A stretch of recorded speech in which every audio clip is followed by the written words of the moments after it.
Hey guys, welcome back to my channel. So today is the second look using the Cabana Club palette that I found at Ulta. It's from Colourpop, obviously.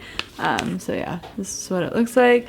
I did the yellow and the neutral and then the dark brown shade along with this one for the highlight, but you'll see that as I get into the video. So my daughter's literally sitting right here playing with one of her toys, so I need to hurry up and just jump in this video. If you'd like to see how I created this look, then just keep watching.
Okay, so that was it.